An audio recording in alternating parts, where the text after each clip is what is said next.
Buenos días otra vez.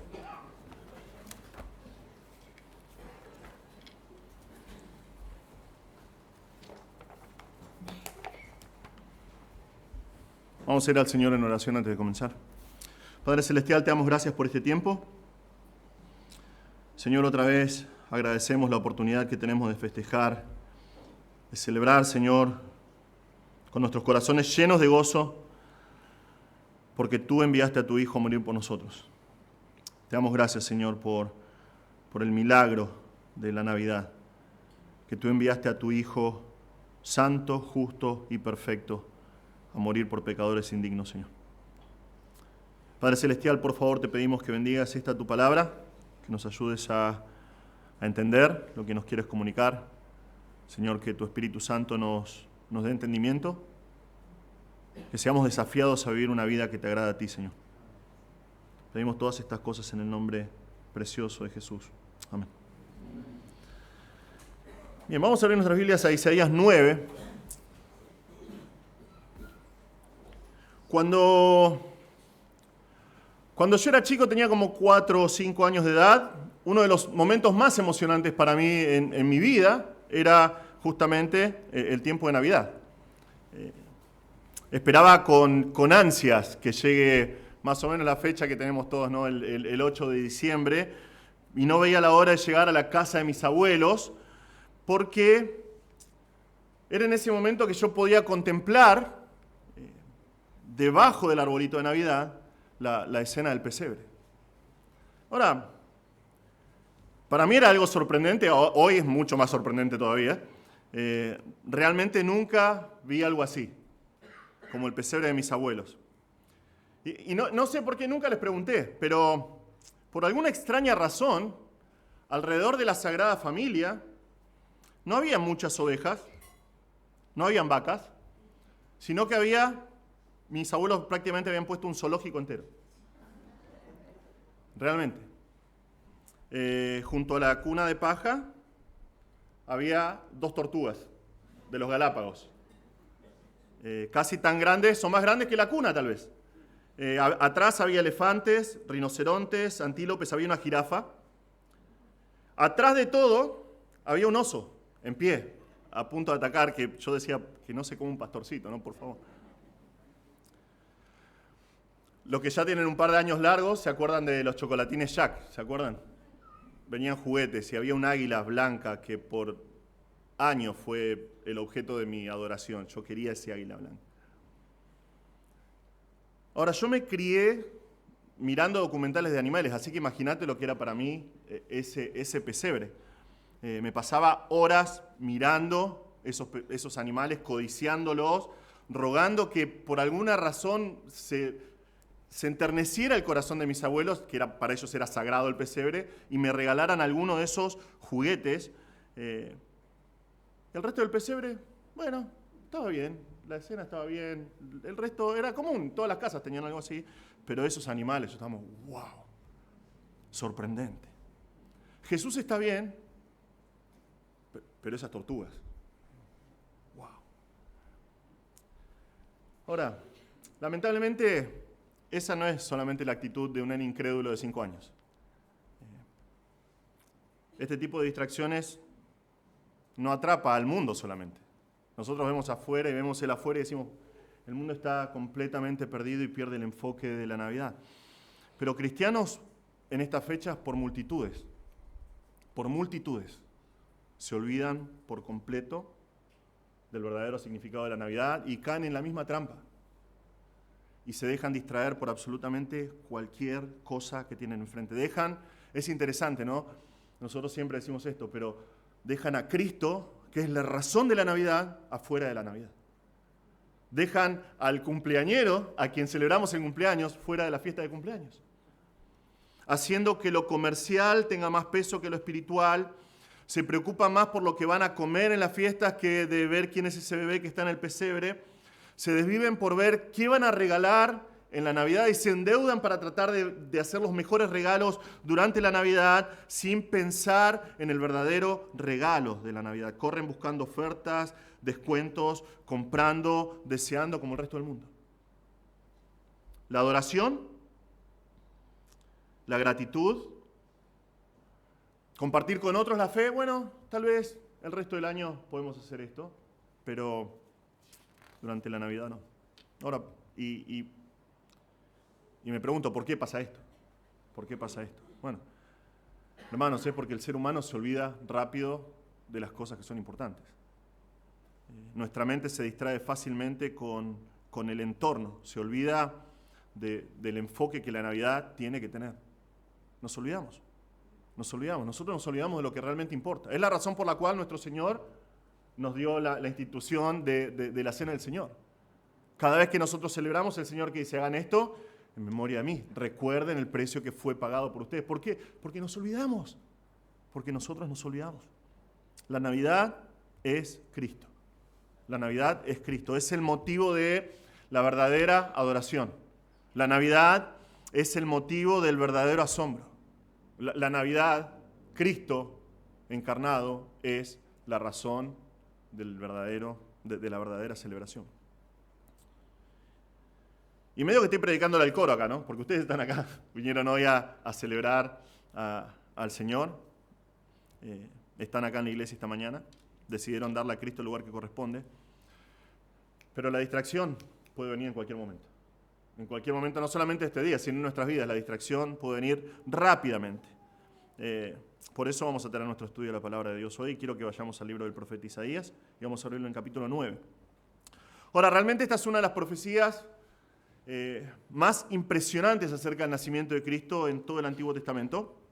En nuestro pasaje de hoy vamos a ver que el nacimiento del Mesías, anunciado por Dios en Isaías siglos antes de que sucediera, va a transformar por completo la historia del mundo, tal cual lo conocemos. El nacimiento de Cristo, anunciado por Dios en Isaías, va a transformar para siempre la historia de este mundo. Vamos a leer versículos 1 al 7 de Isaías 9, dice así: pero no habrá más melancolía para la que estaba en angustia, como en tiempos pasados. El trato con desprecio a la tierra de Zabulón y a la tierra de Neftalí, pero después la hará gloriosa por el camino del mar al otro lado del Jordán, Galilea de los gentiles. El pueblo que andaba en tinieblas ha visto gran luz. A los que habitaban en tierra de sombra de muerte, la luz ha resplandecido sobre ellos. Multiplicaste la nación, aumentaste su alegría, se alegran en tu presencia como con la alegría de la cosecha. Como se regocijan los hombres cuando se reparten el botín. Porque tú quebrarás el yugo de su carga, el báculo de sus hombros, y la vara de su opresor como en la batalla de Madián. Porque cada bota que calza el guerrero en el fragor de la batalla y el manto revolcado en sangre serán para quemar combustible para el fuego. Porque un niño nos ha nacido, un hijo nos ha sido dado, y la soberanía reposará sobre sus hombros.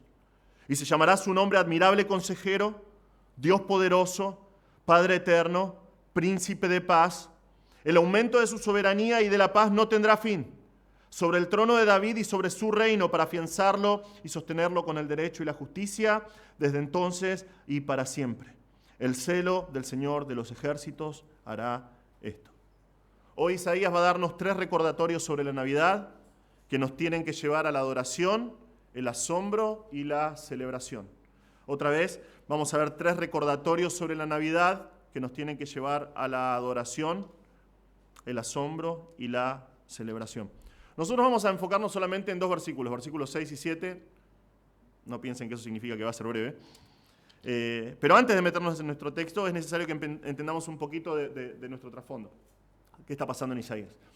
Después de la división del reino de Israel, después de que muere Salomón y su hijo Roboam toma el reino y se divide entre Roboam, con 2 tribus al sur y 10 tribus al norte de Jeroboam, el reino del norte nunca tuvo un rey que ame al Señor. Fue un reino que comenzó marcado por la rebeldía y la apostasía, y durante todo el tiempo fue así, permaneció así hasta el cautiverio con Asiria.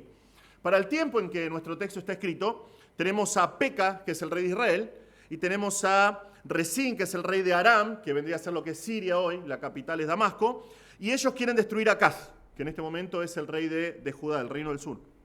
Ahora, están acampando. Están amenazando que quieren venir y tomar Jerusalén. Por otro lado, tenés en las costas del mar tenés a los filisteos que quieren atacar, y tenés desde el sudeste a Edom, que quiere atacar también a Israel. Entonces, Isaías le da un mensaje a Acaz. Le dice, ninguno de ellos va a tomar cautivo a Judá. Judá va a estar bien porque Dios lo va a proteger. Dios va a destruir a esos enemigos. Ninguno va a ser capaz de tomar cautivo a Judá. ¿Por qué? Porque Dios está con ellos. Pero Acaz es un rey horrible. Y en vez de responder a Dios, rechaza estas palabras. Rechaza las palabras de Isaías. ¿Por qué? Porque realmente no era un rey mejor que los del norte. Acaz es uno de los reyes más terribles que hay en la historia de Judá. Podés leer 2 Crónicas 28 después en tu casa como tarea para tener una idea mejor de quién fue. Pero Acaz rechaza el mensaje de Isaías y en lugar del Señor, ¿qué hace? Va al rey de Asiria. Le da todos los tesoros de la casa de Dios y va al rey de Asiria para pedir que lo ayude. Pero 2 Crónicas 28 nos dice esto. En el tiempo de su angustia, este rey Acaz fue aún más infiel al Señor. Sacrificaba a los dioses de Damasco que lo habían derrotado y decía, por cuanto los dioses de los reyes de Aram los ayudaron, sacrificaré a ellos para que me ayuden. Pero ellos fueron su ruina y la de todo Israel. Ahora, imagínate, el rey de Israel, viene un profeta del Señor y le dice, no van a vencerte porque Dios está con vos. Y dice, no, voy a ir a los dioses de Aram, a los dioses de Damasco. ¿Por qué? Porque si los ayudaron a ellos, me van a ayudar a mí. Una locura, una locura. Entonces, es por eso que no solamente el reino del norte, que va a ir en cautividad a Siria y no va a volver más, sino que el reino del sur también va a tener ataque de parte de Asiria. Es por eso que Dios va a traer, por causa del corazón de Acaz y su rebeldía, Dios va a traer juicio sobre la tierra. En Isaías, al final de Isaías 8, que es antes de nuestro texto en Isaías 9, nos muestra lo que va a suceder con el pueblo. Dios dice por medio de Isaías, y pasarán por la tierra oprimidos y hambrientos, y sucederá que cuando tengan hambre, se enojarán y maldecirán a su rey y a su Dios, volviendo el rostro hacia arriba. Después mirarán hacia la tierra y verán tribulación y tinieblas, los sombríos de la angustia, y serán lanzados a la oscuridad. Ese es el juicio de Dios sobre el pueblo. Entonces, el pueblo tendría que estar preguntándose, ¿no? Entonces, esto es el fin. Es el fin. Y la respuesta que dice Isaías es no.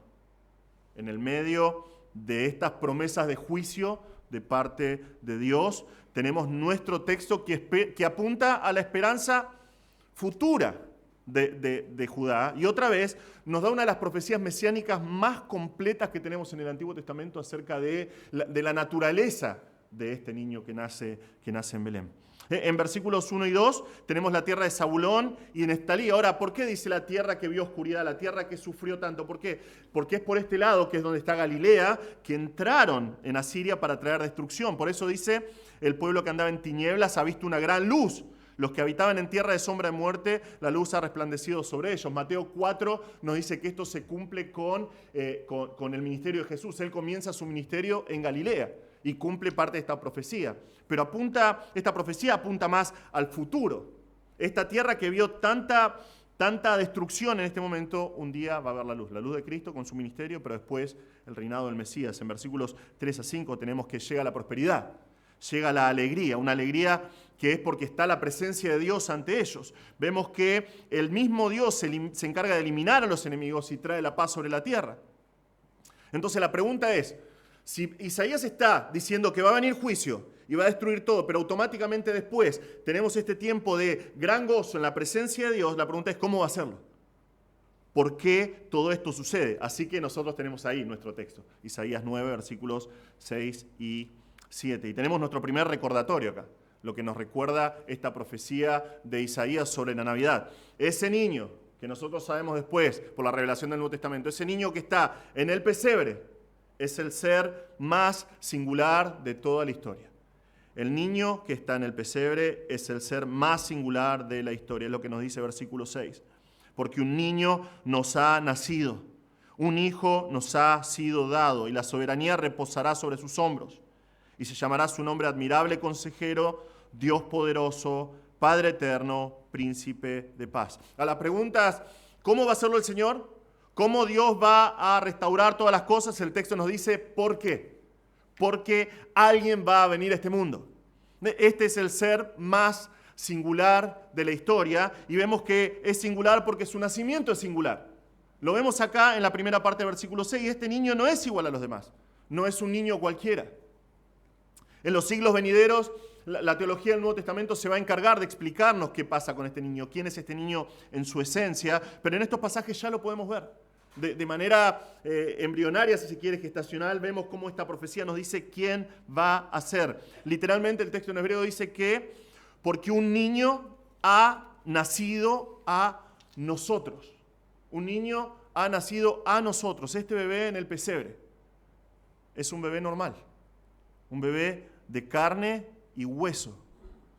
Hemos leído acá estas semanas acerca del llamado a la oración, cómo fue el nacimiento de Jesús, cómo el arcángel Gabriel se apareció a María y le dijo que el Espíritu Santo la iba a cubrir y el santo ser que iba a gestarse en su vientre iba a ser llamado Hijo del Altísimo, pero es un bebé de carne y hueso que durante 9 meses fue gestado en el vientre de María. Su concepción fue singular, porque nosotros vemos un par de capítulos atrás en Isaías 7:14, que dice, por tanto el Señor mismo les dará esta señal. Una virgen concebirá y dará a luz un hijo y le pondrá por nombre Emmanuel, es Dios con nosotros. Su concepción es singular, pero es un bebé común y corriente. Los evangelios se encargan de explicar eso, ¿no? Por su concepción este niño es sin pecado. Es sin pecado, pero es un bebé común y corriente. Es un niño normal que nació. Pero también el texto nos dice que un hijo fue dado a nosotros. Un hijo fue dado a nosotros. Este es un verbo pasivo. Significa literalmente que alguien más tiene un hijo y viene y lo entrega a nosotros. Este hijo fue entregado por alguien más a nosotros, aunque nació como un humano, como cada uno de nosotros, común y corriente, de carne y hueso. Este hijo es un regalo. Este hijo fue dado, proviene directamente del cielo y es Dios quien lo envió. Es Dios quien lo envió y eso es lo que nos dice la palabra de Dios. Esto es lo que nos dicen las profecías, por ejemplo, Miqueas 5:2. Nos dice, pero tú, Belén Efrata, aunque eres pequeña entre las familias de Judá, de ti saldrá el que ha de ser gobernante en Israel, y sus orígenes son desde tiempos antiguos, desde los días de la eternidad. Esta profecía es simplemente impresionante. Es impresionante. Este hijo que nos es dado es un ser eterno. Aunque nació como un bebé común y corriente, fue enviado por el Señor. Es Dios hecho hombre. Ahora, muchos llaman a esto, hay una película de los 70 que es cristiana que se llama La historia más maravillosa jamás contada. Y con razón, y con razón. La palabra de Dios dice que cuando vino la plenitud del tiempo, Dios envió a su Hijo, nacido de mujer. Otra vez, creo que Pablo está pensando en Gálatas 4 acerca de este pasaje en Isaías. Un hijo nos es nacido, un hijo nos es dado. La palabra de Dios nos dice en Juan 3:16 y 17, pasaje súper conocido, dice, porque de tal manera amó Dios al mundo que dio a su Hijo unigénito, para que todo aquel que en él cree no se pierda, sino que tenga vida eterna, porque Dios no envió a su Hijo al mundo para juzgar al mundo, sino para que el mundo fuera salvo por él. Jesús mismo nos dice en Juan 6, yo soy el pan vivo que descendió del cielo. Su nacimiento fue singular. Su nacimiento fue completamente diferente a cualquier otro nacimiento.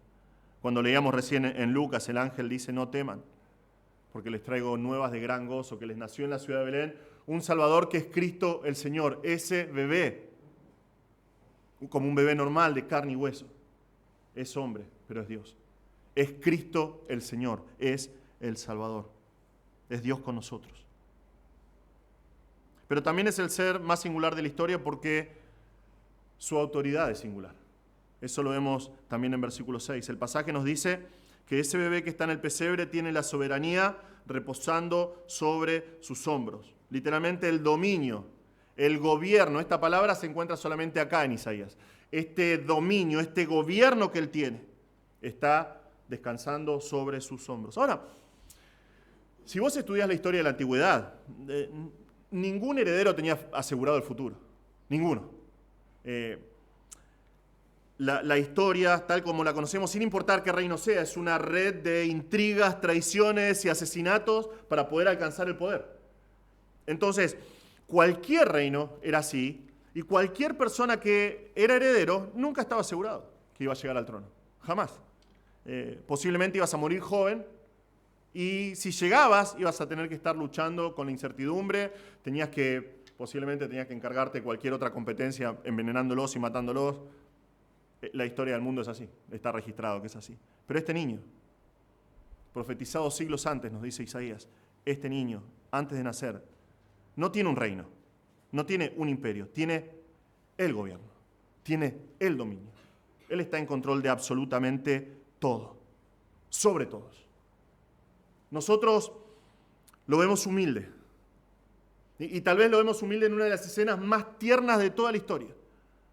Que Dios, en su inmenso amor por nosotros, envió a su Hijo, el Rey de toda la eternidad, a hacerse como un bebé.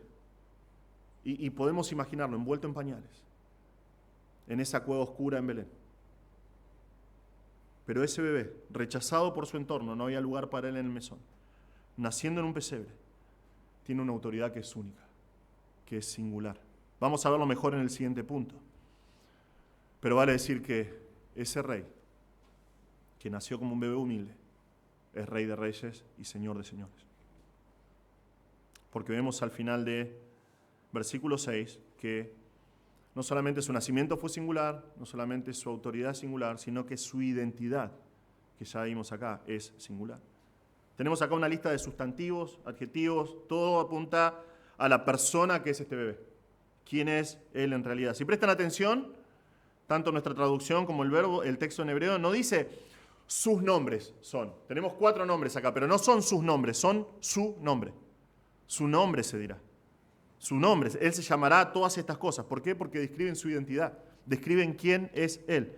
Este niño que nos ha nacido, este hijo que nos es dado, se llama admirable consejero. Este niño que nació en Belén tiene todas las respuestas que nosotros necesitamos, todas. Él es un consejero y la idea de maravilloso es que es digno de nuestra admiración, digno de nuestro asombro, nuestra maravilla. Nadie es como él, absolutamente nadie es como él. Jesús se mostró de esta manera durante su encarnación. Si nosotros leemos los evangelios vemos que él constantemente se mostró de esta manera como un admirable consejero, se mostró tierno con aquellos de humilde condición. Todos aquellos que se acercaban a él y le preguntaban cosas, Jesús jamás los echó. Nunca maltrató a quien se acercó a él. Todo lo contrario, él fue guía de aquellos que estaban perdidos y le mostró el camino de la salvación a través de sí mismo.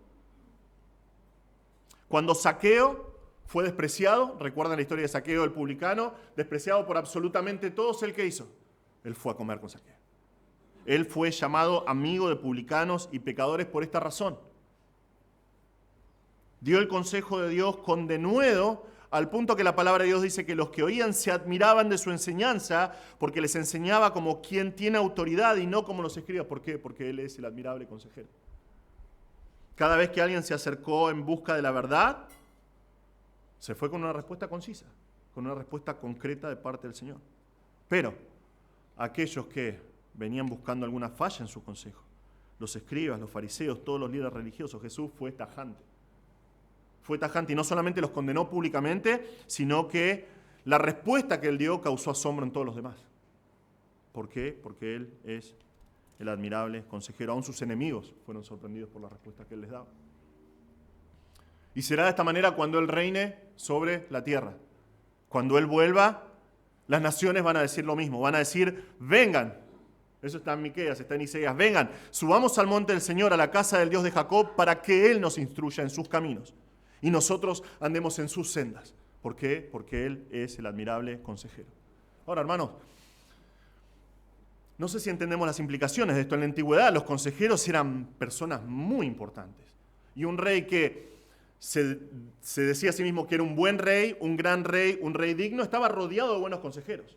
Los consejeros eran súper importantes. Y acá en nuestro caso es al revés. El Rey de Reyes, el Señor de Señores, es nuestro admirable consejero. Cristo es, la palabra de Dios dice que en Él están escondidos los tesoros de la sabiduría y del conocimiento. Absolutamente todo consejo que nosotros necesitemos está en Cristo. Nosotros vivimos en un tiempo en el que todos, absolutamente todos están buscando consejo. Pero están buscando consejo en los lugares equivocados. Nunca en la historia del mundo tantas personas han ido a terapia, han visto a psicólogos, a terapeutas buscando consejo. Y buscan en seres humanos la respuesta que solamente este admirable consejero tiene.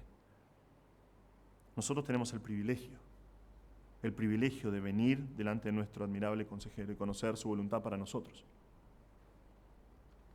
Él nunca va a guiarnos al error, jamás. En Él nosotros hallamos todo lo que nuestro corazón necesita.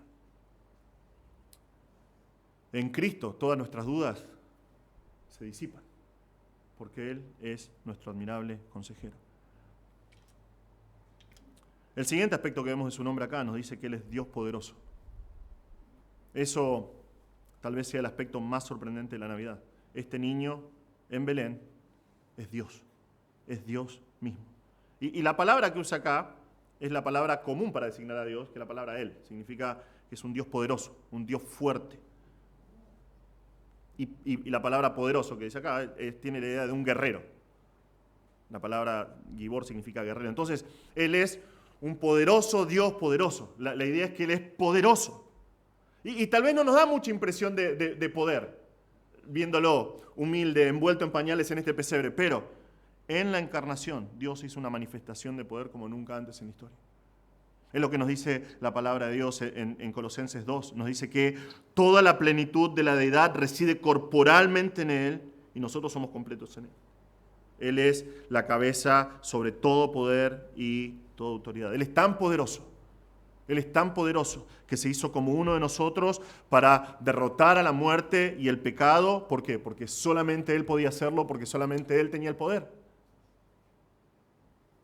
Cristo es nuestro Dios poderoso. Ahora, Cristo es el que pelea por nosotros. Cristo es el que nos protege de todo mal. Y según la epístola de Judas, Él es poderoso para guardarte sin caída y para presentarte sin mancha en presencia de su gloria con gran alegría. Ese bebé que vino a nacer en Belén es Dios poderoso. Y nos dice que es Padre eterno. Otra de las declaraciones que nos muestran que el Mesías que vino no es otro que Dios. No es una gran persona. No es solamente un gran libertador, es Dios. Él es Padre eterno. Otra traducción sería Padre de la eternidad. Tal vez este niño es el Padre de la eternidad.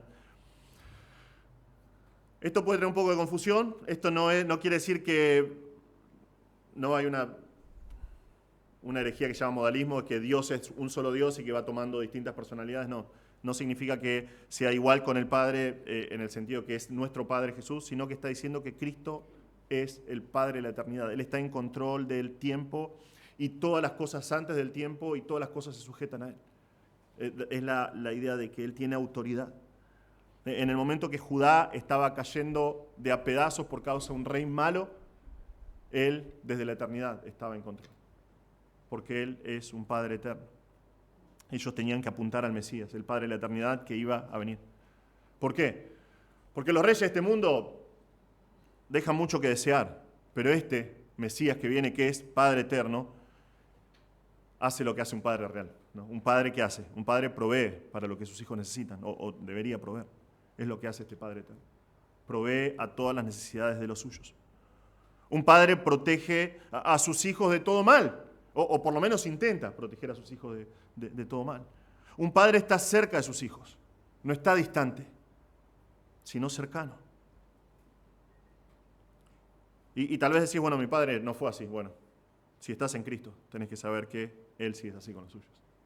En Él podés tener el Padre que necesitabas. Esta semana leí una historia terrible, del temporal que tuvimos la semana pasada en Bahía Blanca, donde cayó en Bahía Blanca una pared y mató a 13 personas. Uno de ellos murieron un padre y su hijo. Una historia terrible. Pero cuando quitaron los escombros, encontraron al padre muerto, abrazado con su hijito de 5 años. Murieron los dos. Tristísimo, realmente muy triste. Y digo, ese hombre que murió ahí, realmente es un héroe, porque murió como un padre tiene que morir cuidando a sus hijos. Pero no fue suficiente. No fue suficiente, lamentablemente. No pasa así con Cristo. No pasa así con Él. Él siempre está con nosotros. Nosotros podemos disfrutar de Él, de su cercanía, de su protección, de su provisión. Porque Él, ese niño que nace en Belén, es Padre eterno. Y finalmente su identidad es singular porque Él es el príncipe de paz. Él es el príncipe de paz. Esto es lo que los ángeles clamaron aquella noche en Lucas 2. Gloria a Dios en las alturas y en la tierra paz entre los hombres en quienes Él se complace. Nosotros podemos objetar que no estamos disfrutando mucho de la paz en este mundo, ¿verdad? Este mundo, es más, parece que exponencialmente la violencia crece cada vez más. Pero Él es el príncipe de paz. Él es el príncipe de paz. Primero porque Él vino con el único propósito de morir en la cruz para alcanzar la paz entre Dios y los hombres. Una paz que fue quebrada por causa del pecado. Él vino a alcanzar esa paz. Él vino a obtener la paz que nosotros no podíamos. Efesios 2 nos dice que Él mismo es nuestra paz. Y de ambos pueblos hizo uno, derribando la pared intermedia de separación, hablando de judíos y gentiles, poniendo fin a la amistad en su carne, a la ley de los mandamientos expresados en ordenanzas, para crear en él mismo de los dos a un nuevo hombre, estableciendo así la paz, para reconciliar con Dios a los dos en un cuerpo por medio de la cruz, habiendo dado muerte en ella a la enemistad. Él vino, siendo el príncipe de paz, a obtener la paz que nosotros no podíamos alcanzar. Él vino a morir por nosotros en la cruz, para que nosotros podamos tener hoy paz con Dios. Segundo, porque ahora estando en Cristo, si estás en Cristo, puedes disfrutar de su paz. Es la promesa que Él nos dio en Juan. Él dice, la paz les dejo, mi paz les doy. No se la doy a ustedes como el mundo la da, menos mal. No se turbe su corazón ni tenga miedo. Entonces, Él es el príncipe de paz porque Él vino a obtener la paz que nosotros no podíamos alcanzar. Él es el príncipe de paz ahora porque si estamos en Cristo podemos disfrutar de esa paz en nuestros corazones. Y tercero, como vamos a ver en nuestro siguiente punto, este príncipe va a traer una paz que es eterna, una paz que es real y verdadera. Ahora, esta paz no es estar en la orilla del río, cualquiera sea tu idea de tener paz, ¿no? Decís, bueno, me voy de vacaciones para tener un poco de paz, y vas al lugar que te gusta, vas al mar y esperás que no haya ningún ruido, ni ninguna molestia, ni nada, o al río, donde sea que te guste. No, es mucho más profundo. El sentido de la palabra shalom, que es paz, nosotros a veces saludamos shalom, shalom, ¿no? Porque es mucho más profundo que paz solamente. Tiene la idea de bienestar completo de la persona. No es solamente paz, que no pasa nada alrededor. Es el bienestar de la persona en mente, las emociones, da la idea de que todo mi ser está en control de la paz y hay estabilidad en mi corazón. ¿Por qué? Porque sabes que es algo que proviene de Dios. Es algo que solamente Él puede proveer. Esa paz es la que tenemos en Cristo. Esa paz nosotros podemos disfrutar en Él. Es lo que provee este príncipe de paz. Escuché a un pastor decir, la provisión de Cristo sobrepasa tu necesidad. Si Cristo no lo tiene, entonces no lo necesitas. Me pareció, lo puse acá, se lo robé porque me pareció maravilloso esto. Nosotros muchas veces tenemos necesidades y decimos, bueno, si no tengo esto, no voy a tener paz. Sin embargo, en Cristo tenemos paz. La provisión de paz que nos da Cristo sobrepasa cualquiera de nuestras necesidades. Otra vez, si Cristo no lo tiene, si no lo encontrás en Cristo, no lo necesitas. No lo necesitas para vivir. Hermano, te pregunto, ¿qué es lo que te quita la paz? ¿Qué es lo que altera tu corazón? ¿Qué es aquello que te roba el enfoque y te hace olvidar de la paz que Cristo promete acá? Bueno, esta Navidad es tu oportunidad de volver a mirar en el pesebre, de recordar esa noche en Belén y decir, gracias Señor, y poder contemplar a tu príncipe de paz. Pero, para que nuestro gozo sea completo, las promesas no terminan en Belén, en el pesebre. Van más allá. Van más allá de nuestro propio tiempo, que estamos celebrando hoy. Y eso es lo que me maravilla de la profecía, eso es lo que me maravilla de Isaías, ¿no? Que él hace como una persona que está en la punta de una montaña, en la cima de una montaña y está viendo hacia el resto de las montañas y no ve el valle, ¿no? que está en el medio, que es toda la historia nuestra tal cual la conocemos. Solamente ve los picos. Y eso es lo que ve. Ve el niño que es nacido, el hijo que nos ha sido dado. En el medio pasa la muerte y la resurrección de Cristo. Y acá tenemos el recordatorio número 2 en versículo 7. Ahora, tengo que aclarar, ¿no? El primero de los puntos fue el más extenso de todos, los otros dos son mucho más breves, son súper cortitos. Pero tenemos acá el segundo recordatorio. El futuro de este niño que vemos en Belén será el más singular de la historia. El futuro de este niño será el más singular de la historia. Versículo 7 nos dice esto: el aumento de su soberanía y de la paz no tendrá fin, sobre el trono de David y sobre su reino, para afianzarlo y sostenerlo con el derecho y la justicia desde entonces y para siempre. Va a llegar un momento en la historia en que Cristo va a volver. No sabemos cuándo va a ser. No tenemos la tarea de tratar de descubrir por medio de cálculos cuándo va a ser específicamente, pero Él va a venir. De la misma manera que Él vino en su primera venida, en su encarnación, Él va a volver por segunda vez y nosotros vamos a disfrutar de este Salvador. Él va a venir. Y Él va a venir a cumplir con el resto de las profecías que nos faltan del Antiguo Testamento. La soberanía, el gobierno que vemos acá, sobre todas las cosas, descansa en sus hombros. Él tiene que venir a cumplir con eso. La paz que Él alcanzó por medio de su sangre tiene que ser establecida de una vez y para siempre. Y nos dice que van a aumentar tanto que no van a tener fin. Se van a extender por sobre toda la tierra. Ahora, si vos lees las crónicas, casi todos los herederos de David, toda la historia del reino del sur, del reino de Judá, fueron indignos. Tenés muy pocos reyes que realmente amaron al Señor de todo corazón. Tenés algunos que iban y venían como una montaña rusa. La gran mayoría eran indignos, eran infieles al Señor. Pero este hijo de David, Él va a reinar sobre el trono de David durante el milenio. Es lo que el arcángel le prometió a María en Lucas 1. Él lo va a fundar. La palabra de Dios nos muestra, Él lo va a fundar y lo va a establecer en Apocalipsis 19, después de la batalla de Armagedón, y Él lo va a sostener. Él lo va a sostener estando en Jerusalén. La justicia que nosotros tanto anhelamos finalmente va a ser establecida. Finalmente Él va a regir las naciones con justicia. Va a ser un momento en la historia como nunca antes se vio. Algo que nosotros solamente podemos imaginar. Es por eso que Isaías nos dice que el aumento de su soberanía y de la paz no tendrá fin. No tendrá fin. Isaías 11 nos recuerda, nos describe de esta manera el tiempo en el que Cristo va a estar reinando sobre el trono de David en Jerusalén. Nos dice que el lobo morará con el cordero y el leopardo se echará con el cabrito, el becerro, el leoncillo y el animal doméstico andarán juntos y un niño los conducirá. La vaca y la osa pasarán y sus crías se echarán juntas y el león como el buey comerá la paja. Esto parece el pesebre de mis abuelos, ¿no? Pero no, es el milenio. El niño de pecho jugará junto a la cueva de la cobra y el niño destetado extenderá su mano sobre la guarida de la víbora. No dañarán ni destruirán en todo mi santo monte, porque la tierra estará llena del conocimiento del Señor como las aguas cubren el mar. Acontecerá en aquel día que las naciones sacudirán a la raíz de Isaí, que estará puesta como señal para los pueblos y será gloriosa su morada. Ese niño que nosotros vemos en el pesebre y que recordamos hoy en su nacimiento, un día va a establecer la paz y la justicia eternamente y para siempre.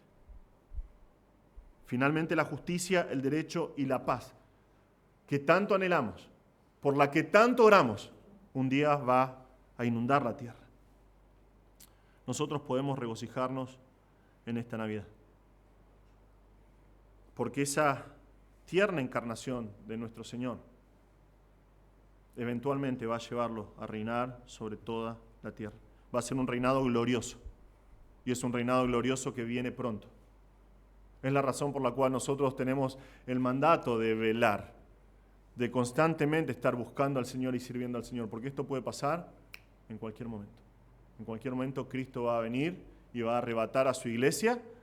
Este mundo va a ser juzgado durante el tiempo de la tribulación y después va a volver Cristo en gloria a establecer su reino de justicia y de paz.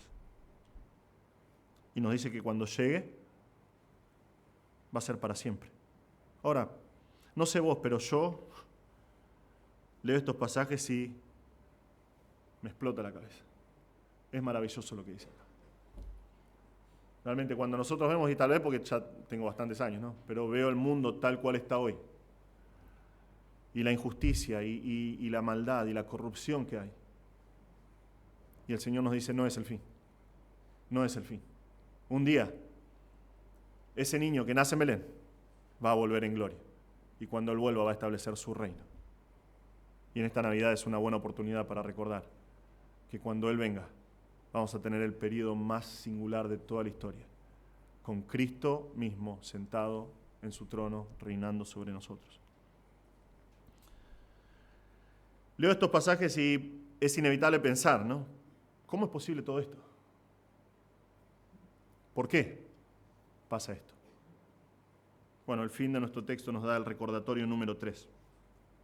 La razón detrás de este nacimiento es la más singular de toda la historia. La razón detrás de este nacimiento es la más singular de toda la historia. Una sola frase, versículo 7, dice esto: el celo del Señor de los ejércitos hará esto. El celo del Señor de los ejércitos hará esto. Isaías nos dice que es por su celo, su ardor, su simple y perfecta voluntad lo hizo de esta manera. Esta idea denota una pasión tan fuerte que no descansa hasta alcanzar el objetivo que tiene en mente. Y es lo que dice, me gusta más la traducción de la Reina Valera, ¿no? Efesios 1 dice que según el puro afecto de su voluntad nos adoptó en Cristo para la alabanza de la gloria de su gracia. Es simplemente porque Dios quiso. Es simplemente porque Él lo quiso de esa manera.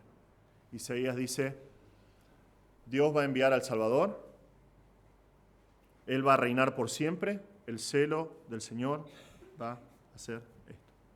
Si no fuera por el celo del Señor, si no fuera porque Él llevó a cabo este plan, la redención en Cristo hubiese sido imposible. Hubiese sido imposible para nosotros. Es por causa del celo del Señor. No es por tus propios méritos. Es imposible que nosotros alcancemos esta redención por nuestras propias obras. El plan completo del Señor descansa en su celo, en su voluntad, en su deseo de salvar de entre medio de este mundo a una compañía de personas que van a adorarlo por toda la eternidad. Es su propio celo. Esto es algo que nunca vamos a entender, realmente. Pero es algo que va a llenar nuestras canciones por la eternidad. Durante la eternidad nosotros vamos a estar cantando estas verdades delante de su presencia.